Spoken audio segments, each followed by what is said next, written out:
কণ্ঠে আজ কোনো আড়ষ্টতা নেই, নেই কোনো জড়তা। অভিমানের প্রবল ঝড় তার ভেতরটাকে চূর্ণবিচ্ছিন্ন করে দিচ্ছে। এতকাল রুদ্রের কোনো কিছু তাকে বেদনা দিত না, তবে আজ দিচ্ছে। হয়তো লোকটাকে কোথাও না কোথাও মনে ঠাঁই দিয়েছে সে, তাই তো এই অসহনীয় যন্ত্রণা সইতে পারছে না। রুদ্রের চোখে চোখ রেখে দৃঢ় কণ্ঠে বলল, আজ বলেই দিন না, চান কি আপনি? আর কত যন্ত্রণা সহ্য করতে হবে আমাকে? সেদিন তো খুব বলেছিলেন ভালোবাসেন। এই ভালোবাসার নমুনা? আর কত লুকোনো সত্য আছে, আর কত গোপনীয়তা? আজ আমার উত্তর চাই।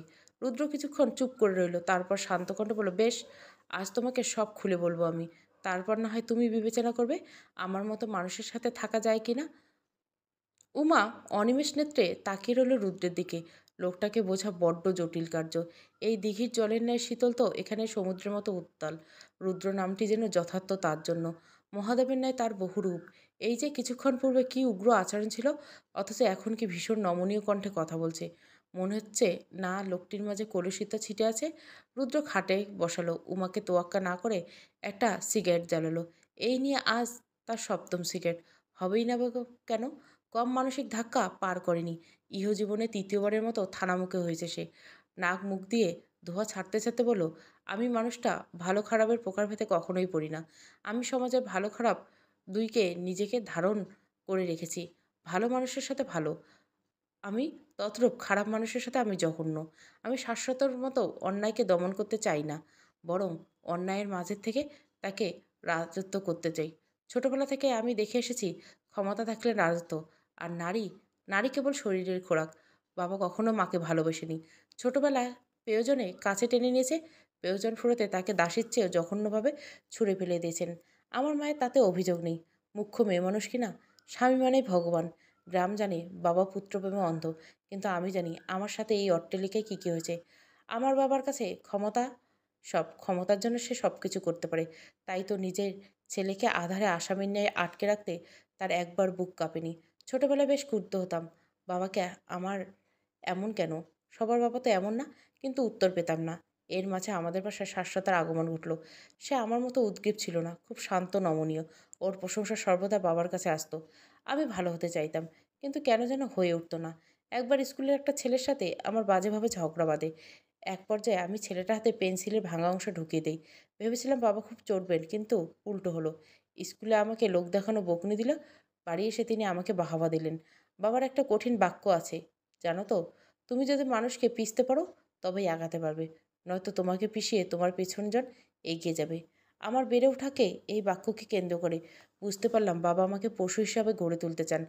বড় হতে লাগলাম, আমার দাম্ভিকতা আকাশ ছিল। কাউকে পরোয়া করলাম না, কারণ আমার বাবা ক্ষমতা তো আছেই আমাকে বাঁচাতে। বাবা আমার সব কাজ সন্তোষ প্রকাশ করতে লাগলো। রাজনীতিতে আমাকে সর্বদা আকর্ষণ করত, তাই পলিটিক্যাল সায়েন্সে ভর্তি হলাম। চট্টগ্রাম বিশ্ববিদ্যালয়ে পড়াকালীন ছাত্র রাজনীতিতে যোগ দিলাম। আমার বেশ দাপট তৈরি হলো, নেতৃত্ব দিতে লাগলাম। সেখানে আমি অভিনব সিংহের পুত্র ছিলাম না, ছিলাম রুদ্রসিংহ রায়। আমার ভয়ে ছাত্ররা কাঁপত, আন্দোলন মারপিট যেন আমার নিত্যদিনের সঙ্গী ছিল। আমি বিশ্ববিদ্যালয়ের রাজনৈতিক দলের সভাপতি হিসাবে নির্বাচনে দাঁড়ালাম, কিন্তু হুট করে সব বদলে গেল। রুদ্র থেমে গেল। উমা অপলক দৃষ্টিতে তাকিয়ে রইল, তারপর দীর্ঘ নৈশব্দ। রুদ্র পরিশিষ্ট সিগারেট দানিতে রাখলো। রুদ্র দীর্ঘশ্বাস ফেলে বলল, নির্বাচনের জন্য নাম দেওয়ার আগে দিন আমার ঘনিষ্ঠ বন্ধুর লাশ পাওয়া গেল। ক্ষতবিক্ষত পানি খেয়ে ঢোল লাশটা পড়েছিল আমাদের হলের পুকুরে। এই দৃশ্য শুধু হৃদয় বিদারক ছিল না, ছিল চরম ভয়ঙ্কর। মেরে হাসপাতালে পাঠানো আর পিটিয়ে হত্যা করার মাঝে পার্থক্যটুকু সেদিন বুঝলাম। রক্ত তো আগেই লাগতো, পার্থক্য শুধু সেই মানুষটার পরাণ থাকে না। আমার শত্রুকে আমার জানা ছিল না, তবে এইটুকু বুঝেছি এই হত্যা আমাকে করার পরিকল্পনা চলছে। আমার বদলে আমার বন্ধুর জীবন চলে গেছে। আমি রাজনীতি ছেড়ে দিলাম, ওই ঘটনা ভোলার জন্য মদ হাতে নিলাম। মাতাল হয়ে পড়ে রইল, মস্তিষ্ক অকেজো হয়ে থাকে। বাবার কাছে চলে এলাম, বাবা এই কাজে যোগ দিলাম। আমার বাবা সবার কাছেই আদরণীয় চেয়ারম্যান হলেও তার ক্ষমতা ঐশ্বর্যের রহস্য অন্যখানে।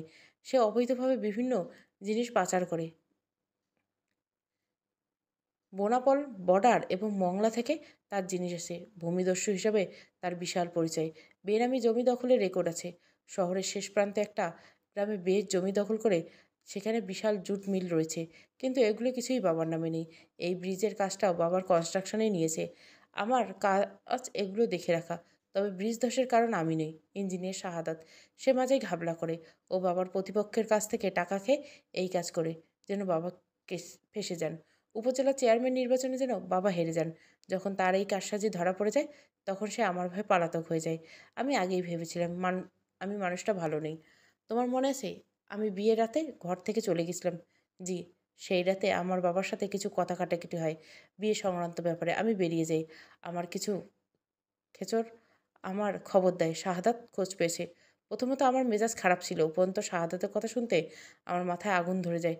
আমার ইচ্ছা হয় ওকে খুন করতে। আমি সময় নষ্ট না করে সেখানেই যাই। আপনি কি ওনাকে মেরে ফেলেছিলেন?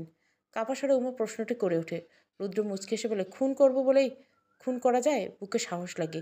যে মৃত্যু ভুলতে আমাদের মদের শরণাপন্ন হতে হলো, সেই মৃত্যুকে এতটাই সহজ? না, ওকে মারিনি, তবে বাঁচার মতো ছাড়িনি। আমার যে মির্জাফর পছন্দ নয়। রুদ্রের শান্ত কণ্ঠ গায়ে কাটা দেয় রুমার। রুদ্রের চোখ জোড়া স্থির। সে তার দিকে শীতল দৃষ্টিতে তাকিয়ে রয়েছে। রুদ্র এবার উঠে দাঁড়ালো। উমার মুখোমুখি হয়ে ধীরস্বরে বলল, আমি আগেও বলেছি, আজও বলছি, আমি মানুষটা ভালো নই, খুব নিষ্ঠুর। কিন্তু আমার নিষ্ঠুরতা তোমার কাছে এসে থেমে যায়। আমি এই প্রথম কাউকে মারিনি। আমি সেদিন যখন কাজে গিয়েছিলাম বাবার কাছে, তখন ও কাউকে মেরে এসেছি। সেই লোকটা এখন হাসপাতালে। আমি তো মারার জন্য ফেলে আসতে চেয়েছিলাম। দীপঙ্কর ওকে বাঁচিয়েছে। আমি তোমাকে সব খুলে বললাম। এবার সিদ্ধান্ত তোমার।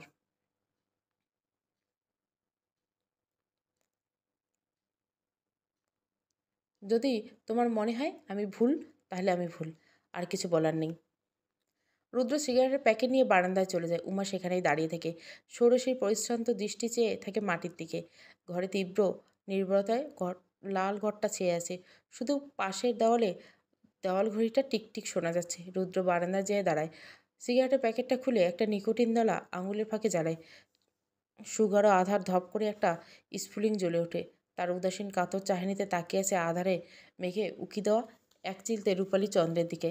সিগারেটের জ্বলন্ত নিকোটিনের ধোঁয়া আধারে মিলিয়ে যাচ্ছে।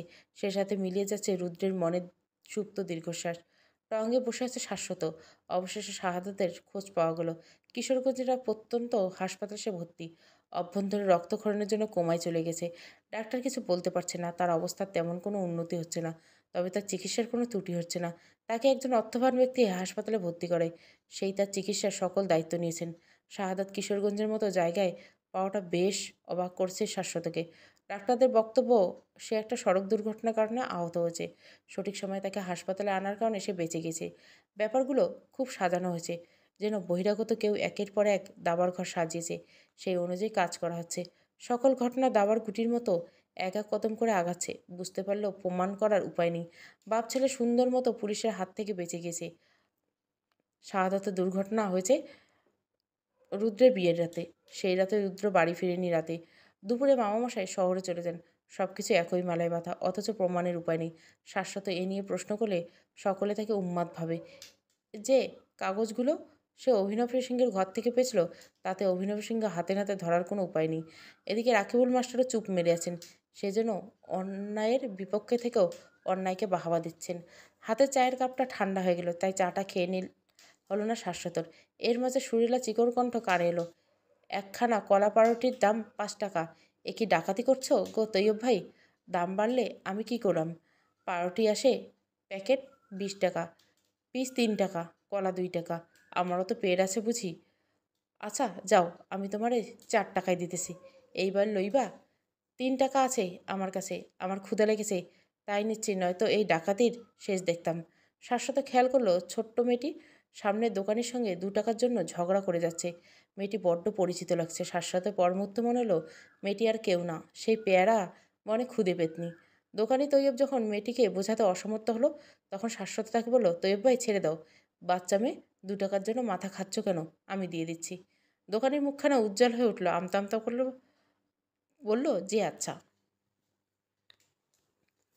দোকানির কথা বলার প্রায় সাথে সাথে মেয়েটি তেজি গলায় বলল, আমার উপর উদারতা প্রয়োগ করার চেষ্টা করবেন না।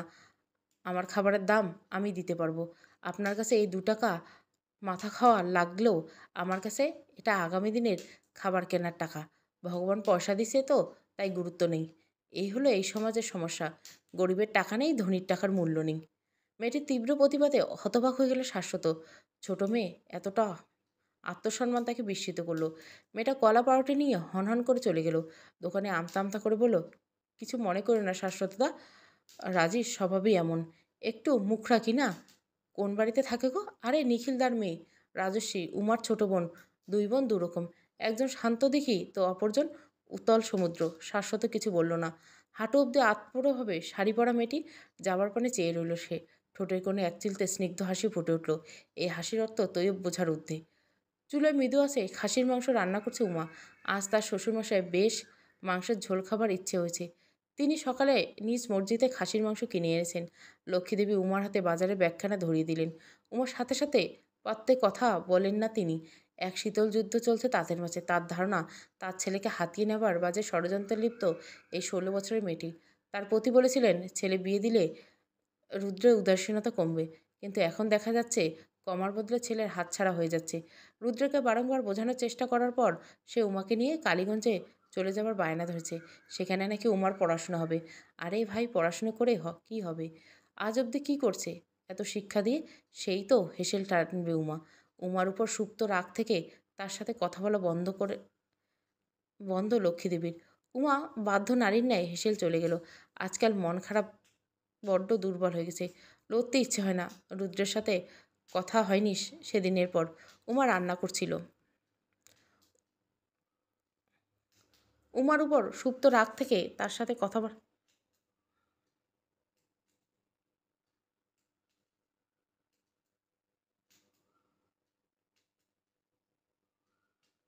উমা রান্না করছিল। হঠাৎ ফুলির মা ছুটে এলেন হেসেলে। তার চোখ মুখ ফ্যাকাশে হয়ে গেছে, যেন ভূত দেখে পালিয়েছেন। তত্তর করে ঘামছে সে। উমা ব্যগ্রকণ্ঠে বলে, কী হয়েছে ফুলির মা?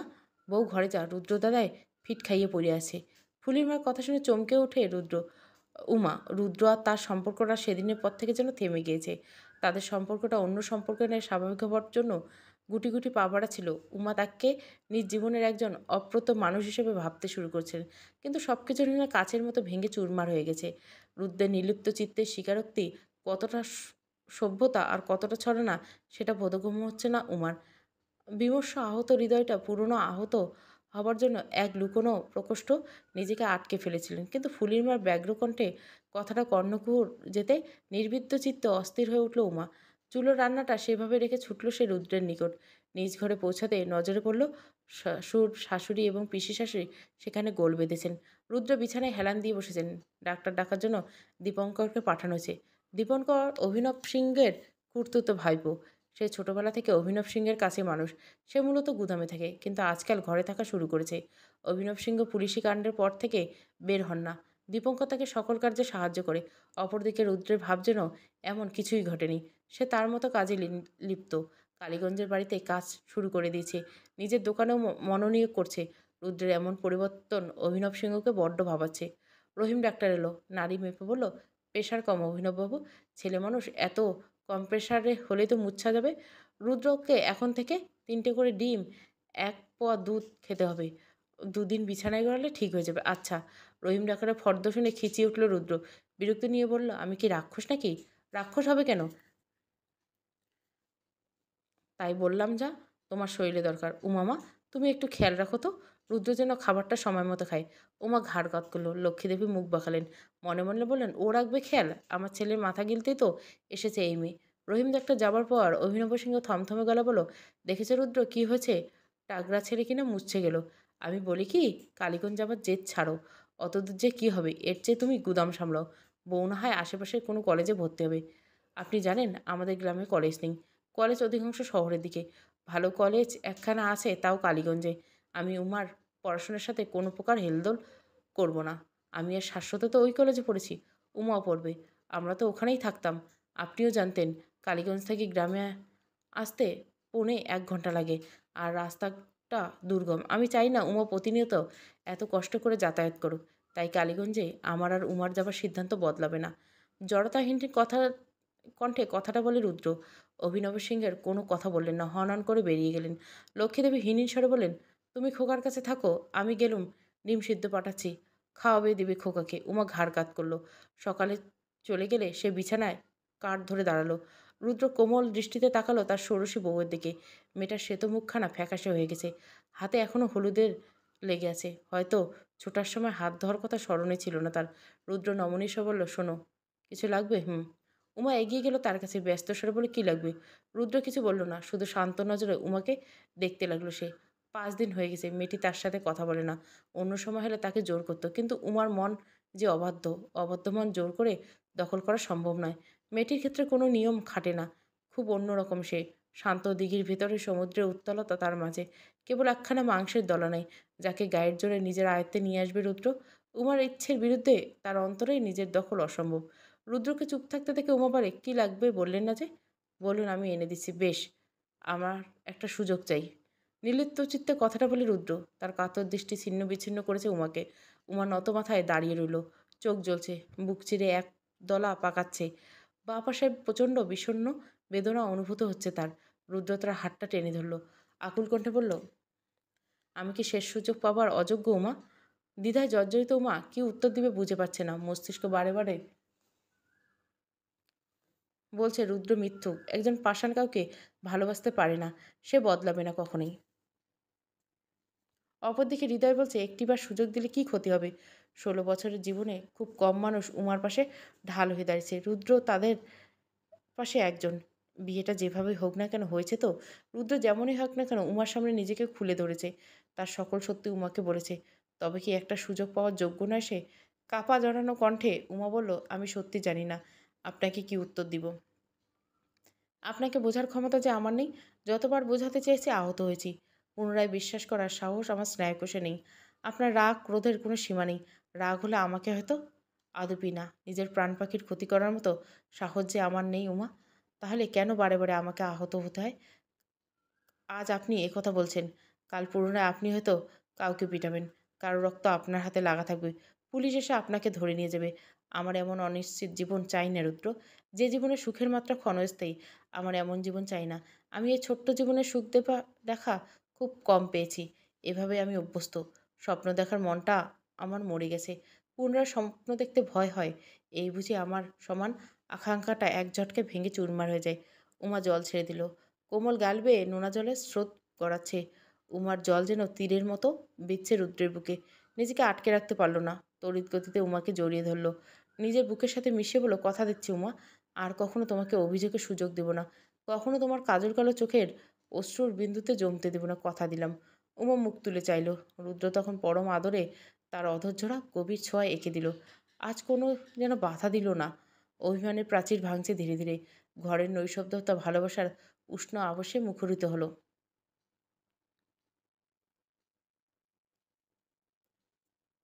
সেই মুহূর্তে ডিমের প্লেট নিয়ে হাজির হলো ফুলির মা। ফুলির মা আকস্মিক আগমনে স্তম্ভিত ফিরে উভয়। উমা খানিকটা সরে দাঁড়ালো রুদ্রের থেকে। কোমল গালজোড়া উষ্ণ ললিমায় রঞ্জিত হয়েছে। ফুলিমা বরাবরই এমন। তার জায়গায় জ্ঞান নেই এর কাছাকাছি। স্বামী স্ত্রী অন্তরঙ্গ মুহূর্ত তার আকস্মিক উপস্থিতি সে মোটেও লজ্জিত নয়, বরং নির্বিকার চিত্তে বলল, নাও নাও, রুদ্রদা খাইল, কর্তামা পাঠাইছে। তোমার বোধহয় কোনোদিন হবে না, তাই না? বারে, আমার কি দোষ? ফটক খুইলা প্রেম করলে আমি কেমনে বুঝবো? এখন আমি যাচ্ছি গা, তুমি দরজা দিয়ে চুম্মাচাটি করো। উমার ইচ্ছে হলো লজ্জায় মাটিতে মিশে যেতে। এতটা অপ্রস্তুত হলো এই প্রথম। রুদ্র খানিকটা বিব্রত বোধ করলো। ফুলির মা ডিমের থালা রেখে বেরিয়ে গেলেন। উমা থালাটা এগিয়ে দিয়ে বললেন, খেয়ে নিন, বলের অভাবে হয়েছে আপনার। কে বলেছে তোমায়? রহিম কাকু তো বলে গেলেন। ও টাকা খাওয়ার ধান্দা। আমার মতো উঁচালম্বা লোকের কি বলের অভাবে হয়? এ মানা যায়? বেশি কথা কেন বলছেন? খেয়ে নিন না। বেশ, বললুম না, কাজের কথা বলি। বলেন। আগামীকাল তোমার কলেজে ভর্তি, সকালে বের হবো। প্রিন্সিপালের সাথে আমার কথা হয়েছে।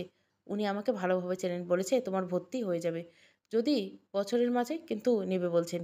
রুদ্রের কথায় উজ্জ্বল হয়ে উঠে বিমর্ষ মুখখানা।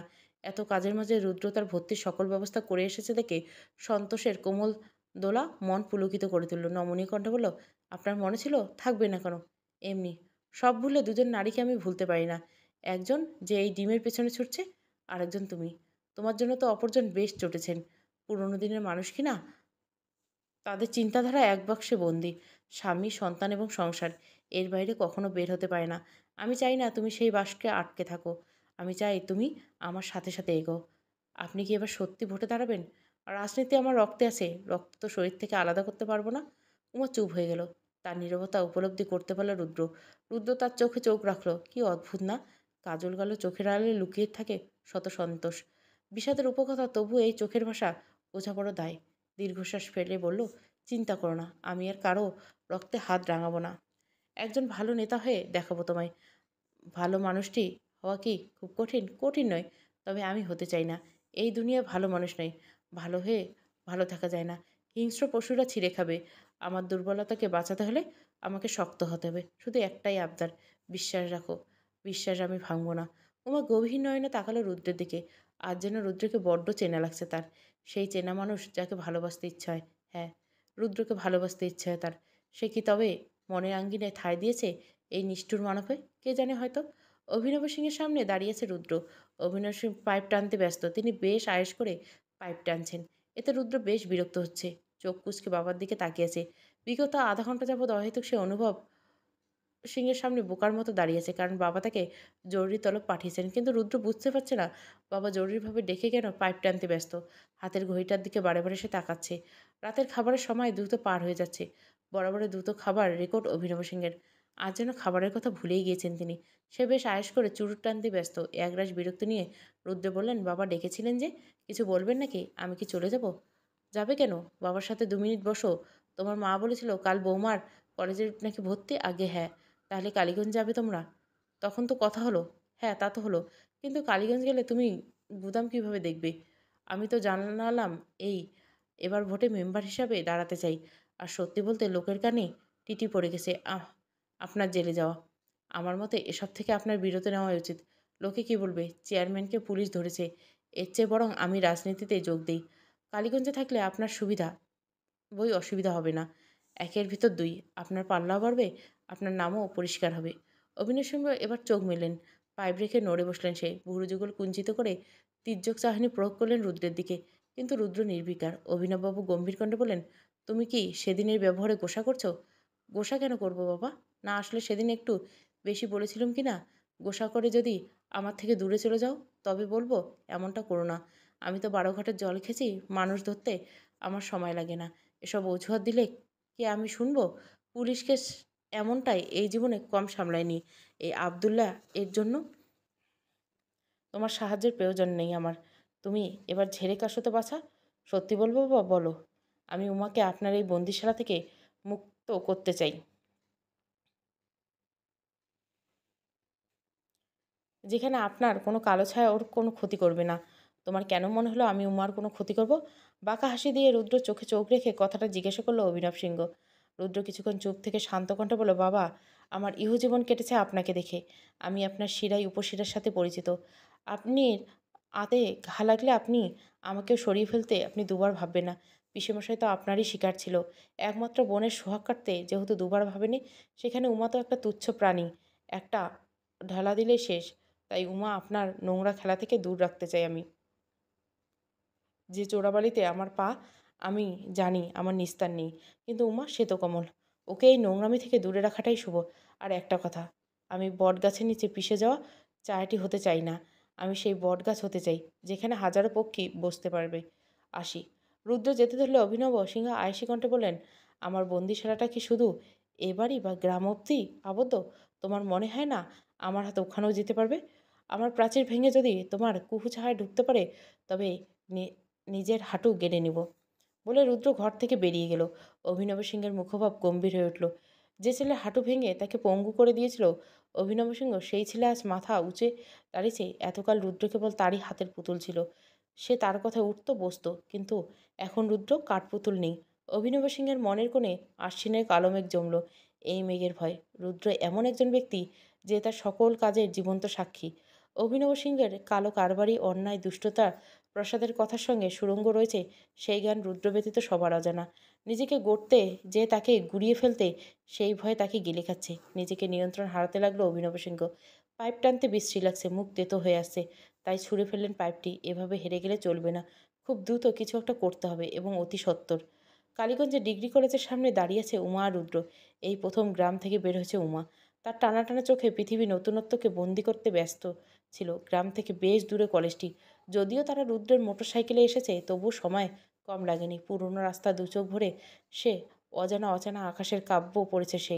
অজানা বাতাসের গল্প শুনেছে। ইট পাথরের শত শত দালান সাক্ষী রেখে মোটরসাইকেলে চলছে কালো পিচের রাস্তা।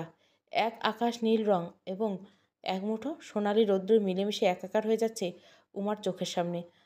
অজান্তে ঠোঁট ছিঁড়ে উচ্ছ্বাসের মুক্তদানা পরিস্ফুট হচ্ছে। মোটরসাইকেলে আয়না দিয়ে আর চোখে রুদ্র তাকে দেখে নিল। ষোড়শীর চোখে না জানি কত কৌতূহল। এই কৌতূহলের সাক্ষী ওই কালো পিচের কালীগঞ্জের সড়ক। মোটরসাইকেল থামলো কালীগঞ্জের ডিগ্রি কলেজের সামনে। কলেজটি 1969 সালে স্থাপিত। বেশ পুরনো দালালগুলো। বিশাল মাঠ পেরিয়ে প্রিন্সিপালের রুম। উমা অবাক নয়নে দেখে যাচ্ছে কলেজটিকে। এই প্রথম এত বড় শিক্ষা প্রতিষ্ঠান দেখছে। তার মনে হলো মনের আঙ্গিনায় নতুন প্রভাতের সূচনা হয়েছে। কালো মেঘের দল সেই সোনালি কিরণে যেন উদাও হয়ে গেছে। রুদ্র মুচকে এসে বলল, শুধু দেখলেই হবে? ভর্তি হতে হবে তো। সাতক্ষীরার দ্বিতীয় প্রতিষ্ঠিত কলেজ এটা। বেশ পুরনো। আমি আর শাশ্বত এখানেই পড়েছি। তাই? কেন, আমাকে দেখলে কি মূর্খ মনে হয়? তা মনে হয় না, তবে শিক্ষিতও মনে হয় না। কেমন যেন গা ছাড়া ভাব। বইতে বলে শিক্ষিতরা নাকি মার্জিত হয়। আমি অমার্জিত? রুদ্র ঝাঁঝালো কণ্ঠে প্রশ্ন ছুড়ে দেয় উমার দিকে। অন্য সময় হলে উমা দমে যেত, কিন্তু আজ দমল না। নির্ভীক কণ্ঠে বলল, মর্জিত মানুষ এরকম কর্কশ কণ্ঠে কথা বলে না। উমার উত্তরে হেসে উঠে রুদ্র। সে কথা বাড়ায় না। উমার হাত নিজের মুঠোতে নেই। তারপর হাঁটতে হাঁটতে প্রিন্সিপালের রুমের দিকে যায়। উমার মুখে এক স্নিগ্ধ হাসি ফুটে ওঠে। এ যেন অকৃত্রিম সুখ। উমা চায় চিরটাকাল যেন এই সুখটা তার কাছে থাক। আবার ভয় হয়, এত সুখ কি সইবে তার কপালে? দুপুরে দিকে বাড়ি ফিরে উমা আর রুদ্র। বাড়ি পুরোই শূন্য। ফুলির মাকে ডাক দিলে সে হাত মুছতে মুছতে আসে। রুদ্র কিছু জিজ্ঞাসা করার আগে সে মনমরা হয় বলে, নিখিলদা বুকে বেদনা উঠেছে। সকালে হাসপাতালে গেছে, তাই নাকি হাসপাতালে লয়ে যাইতে হবে। বাবার শরীরের অবস্থা শুনে কলিজায় কামড়ে পড়ে উমা। এমন একটা কথা শুনবে কল্পনা করেনি। মুখ ফেটে একদলা কান্না জড়ো হয়ে এলো চোখের কোণায়। গলা আটকে আসছে। আপন বলতে তো এই বাবা আর ভাই বোনগুলো। সেই 2 মাস পূর্বে দেখেছিল বাবার অসহায় মুখখানা। কি বাজেভাবেই না অপমান করেছিল রুদ্র। এরপর থেকে ওই বাড়ি যাওয়া হয়নি তার। শুধু শুধু তাদের যন্ত্রণার কারণ হতে চায় না উমা। অথচ আজ সেই বাবাই অসুস্থ শুনে কিভাবে শান্ত থাকবে সে? নিঃশ্বাস নিতেও যেন কষ্ট হচ্ছে তার। ছলছল নয়নে জড়ানো কণ্ঠে রুদ্র বলল, আমি যাব হাসপাতালে, দয়া করে মানা করবেন না। উমার আবেগী আকুল নিবেদন ফিরিয়ে দেওয়ার মতো নিষ্ঠুর নয় রুদ্র। মেয়েটিকে সুখের চাদরে মুড়িয়ে রাখার প্রতিশ্রুতি নিয়েছে সে। তাই সব ভুলে তাকে আশ্বস্ত করলো, আমি নিয়ে যাব। আধ ঘন্টা বাদে হাসপাতালে পৌঁছে এলো উমা। ছুটে গেল ভেতরে। সারাটা রাস্তা হু হু করে আর্তনাদি করছে মেয়েটা। আজকের দিনটা সব থেকে আনন্দের ছিল, অথচ কি হয়ে গেল? সরকারি হাসপাতালের বারান্দায় দাঁড়িয়ে আছে রতি, রাজশ্রী, গোপাল, শাশ্বত, লক্ষ্মী এবং অভিনব সিংহ। উমাকে দেখে জড়িয়ে ধরল রাজশ্রী। দিদিকে জড়িয়ে জল ছেড়ে দিল ছোট্ট মেয়েটি। গোপালের অবস্থা গভীরত্ব বুঝতে পারছে, তাই ভ্যাবলার মতো চেয়ে আছে। রতি একটু পরপর কেঁদে উঠছে। লক্ষ্মীদেবী তাকে সান্ত্বনা দিচ্ছে। শাশ্বত দ্রুত এখানে নিয়ে আসছে। ডাক্তার দেখেছে নিখিলকে। উমা ভেঙে পড়তে দেখে শাশ্বত বলল, চিন্তা করো না উমা, সব ঠিক হয়ে যাবে। শাশ্বতের সান্ত্বনা আধিক্যতা ঠেকল রুদ্রর কাছে। সে তাকে কিছু বলার পূর্বেই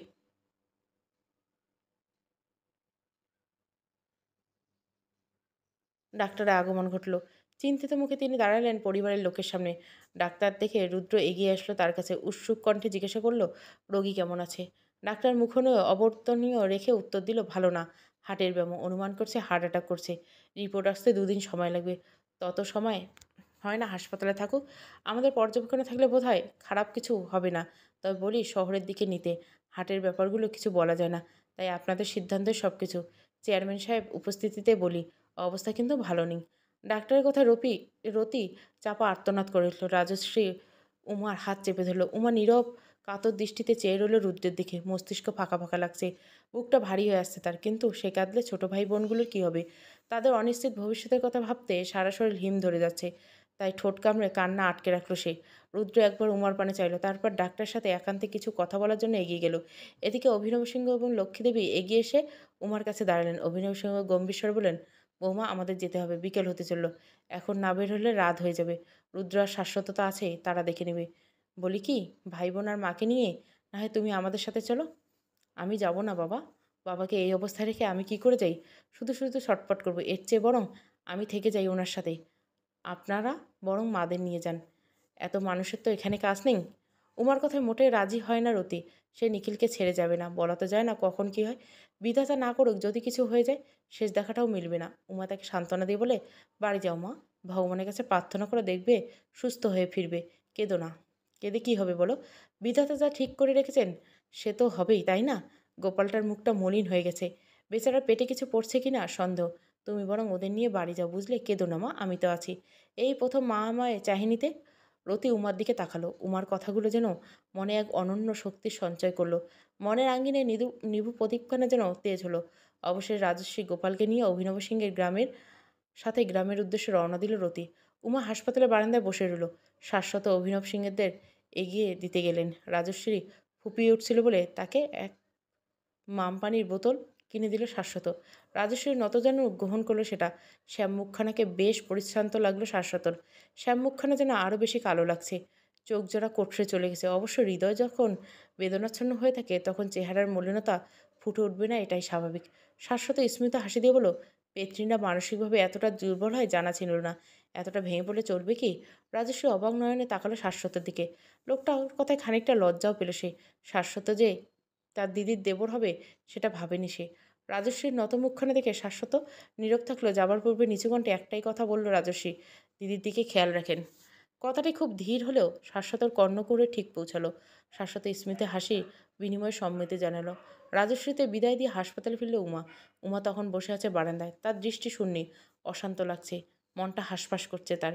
শাশ্বত এসে তার পাশে বসলো, কিন্তু উমার তাতে কোনো ভ্রুক্ষেপ নেই। সে আগের ন্যায় স্থির রূপে বসে রইল। হাসপাতালের বারান্দায় এক ভয়ঙ্কর নীরবতা বিরাজমান। এই নীরবতা গাঢ়ত্ব যেন বাড়ছে সময়ের সাথে সাথে। এক অদ্ভুত জায়গায় হাসপাতাল। সুখ দুঃখ মিলেমিশে একাকার হয়েছে। কারো চাপা আর্তনাদ শোনা যাচ্ছে, তা কারো খুশির কল্লব। একজন কিছুক্ষণ পূর্বে পুত্র সন্তান হয়েছে, তো একজনের স্ত্রী শেষ নিঃশ্বাস ত্যাগ করেছেন। বারান্দা থেকে শব্দ কানে এসছে উমার। অপ্রকাশিত এক অনুভূতি যেন তাকে ঘিরে ধরছে। চোখ থেকে নোনা জল পড়ছে, কিন্তু বুকের বিষাদের কালো ঢেউ জমেছে। উমা তাকিয়ে রইল মোজাইকের মেঝের দিকে। মনে মনে এক আকুল নিবেদন করলো, বাবাকে সুস্থ করে দাও ঠাকুর। রুদ্র ফিরল ডাক্তারের সাথে। শাশ্বত তখন উমার জন্য কিছু খাবার কিনে তার হাতে ধরালো। মেয়েটার মুখ দেখে বোঝা যায় সে কিছু খায়নি। তাই রুদ্র ফেরার পূর্বে শাশ্বত তার জন্য খাবার কিনল। কিন্তু গলা দিয়ে রুটির টুকরো যেন নামছেই না উমার।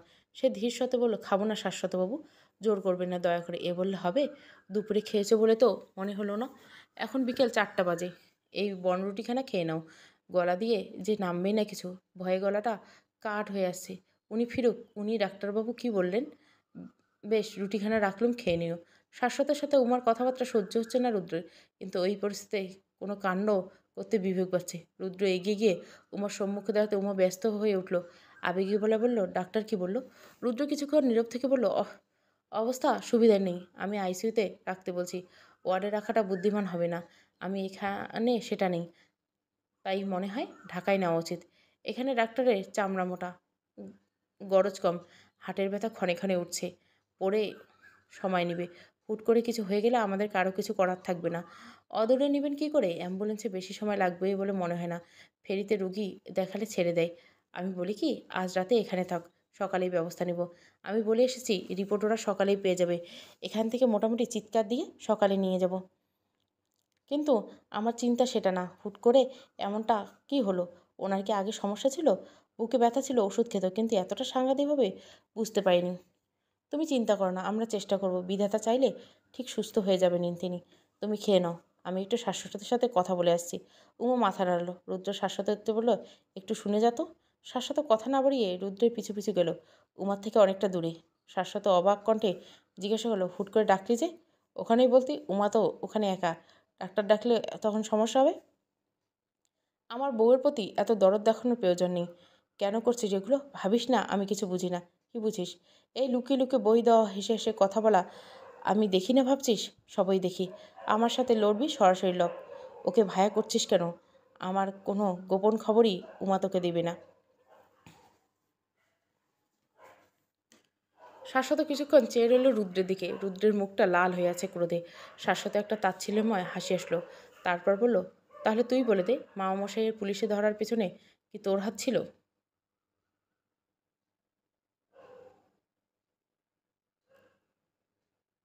আমি তো পুলিশকে কোনো খবর দেয়নি। তবে এতটা নিখুঁত খবর দিলটাকে? মামশাইয়ের একজনের বিশ্বস্ত কুকুর রয়েছে, সে হলো তুই। শাশ্বত প্রশ্নে ঈষৎ বিস্মিত হলো রুদ্র, কিন্তু বিস্ময়ের কোনো সূক্ষ্মরেখা আনলো না মুখোমুখি। উল্টে বিদ্রুপের হাসি বলে একে বলল, তোকে কি খবরের কাগজে দপ্তর থেকে ছাঁটাই করে দিয়েছে? দেখি তো বাড়িতেই বসে থাকিস। তা কি বাড়িতে বসে বসে কি ব্যোমকেশ হবার শখ জেগেছে নাকি? আবোল তাবোল বকছিস তাই? আমি আবোল তাবোল বকছি? বকছিস না? ছেলে হয় বাপকে কেউ জেলে দেয়? তোদের বাপ ছেলের কি সম্পর্ক টান আছে? কিছু আছে? তোরা তো সুযোগ বুঝে খুঁজিস কিভাবে অন্যকে চুষে নিজের ফায়দা করা যায়। ভুল বললাম। তুই খুব ভালো করে জানিস মামামশাই তোকে কোনোভাবে নিজের পথের কাঁটা হতে দিবেন না। তাই তো তুই মামামশাইকে শাহাদাতের কেসে ফাঁসালি। শাহাদাতকে হাসপাতালে পাঠানোর পেছনে তোর হাত। মামামশাই ভেবেছিল ছেলে তো তারই শত্রুতে শাস্তি দিয়েছে। তাই দুপুর হতে না হতে তিনি শহরে ছুটেন। তিনি আসলে কিশোরগঞ্জ গিয়েছিলেন। কিন্তু এখানে ছেলে তো তাকে নিজের রাস্তা থেকে সরাতে ব্যস্ত হয়ে গেছে। তুই ভালো করে জানিস মামশাইয়ের নামে অপবাদ দিলে তাকে পার্টির লোকেরা এবার অন্তত দাঁড়াতে দিবে না। সেও খানিকটা ভয় পাবে। সেই সুযোগ তোর হাতে খড়ি হবে পার্টিতে, ঠিক না?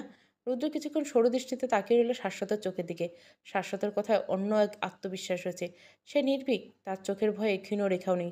রুদ্র এবার শব্দ করে হেসে ওঠে। তারপর হাসি থামে বলে, তুই তাহলে আমার পিছনে গুপ্তচর লাগিয়েছিস? আমি তো ভেবেছিলাম তুই শুধু রাকিবুল মাস্টারের সাথে হাত মিলিয়ে বাবার পর্দা ফাঁস করার ধান্দায় এসেছিস। এখন তো দেখছিস আমাকেও ছাড়ছিস না। ভালো, ভালো। তবে এতক্ষণ যা বললি তুই সেটা প্রমাণ করতে পারবি? কারণ আমি বাবার ন্যায় কাঁচা খেলোয়াড় নই। শোন, আমি কি বলি অহেতুক আমার পিছনে লাগিস না। কর্মকর ভালো সাংবাদিক। তুই অথচ আমাদের পেছনে হাত পা ধুয়ে পড়েছিস। সত্যি বলছিস সময় নষ্ট। কারণ আমি থামছি না। আমার খেলায় যে আসবে হয় তাকে সরে যেতে হবে নয়তো আমি সরিয়ে দেব। বেশ ঠান্ডা কণ্ঠে কথাগুলো বলে রুদ্র শাশ্বত চোখ কুঁচকে তাকিয়েছে রুদ্রের দিকে। রুদ্রের মতো জেদি মানুষের দ্বারা এমন কথা বলা অস্বাভাবিক নয়। কথা শেষ হবার পর শাশ্বতর উত্তরে অপেক্ষা করল না সে। উমার কাছে যাবার জন্য পা বাড়ানোর সাথে সাথে শাশ্বত পেছন থেকে বলল, তুই যার মামামশাইয়ের সাথে কোনো সম্পর্ক নেই জানিস তো একেবারে বাপকা বেটা কি না? কথা শুনে পিছনে ঘুরে তাকালো রুদ্র। তার ভুরু যুগল কুঞ্চিত হয়ে আসে। তীর্যক দৃষ্টি প্রয়োগ করে শাশ্বতের দিকে, কিন্তু শাশ্বত তা উপেক্ষা করে শক্ত কণ্ঠে বলে ওঠে, ভাবিস না তুই আর মামামশাই আলাদা। ক্ষমতার জন্য যেন মামামশাই সকলকে ব্যবহার করে ঠিক তেমনই তুইও করিস, যেখানে এখন উমাকে করছিস। আমি তোকে হাড়ে হাড়ে চিনি রুদ্র। তুই নিজের লাভের জন্যই তুই উমাকে ব্যবহার করছিস।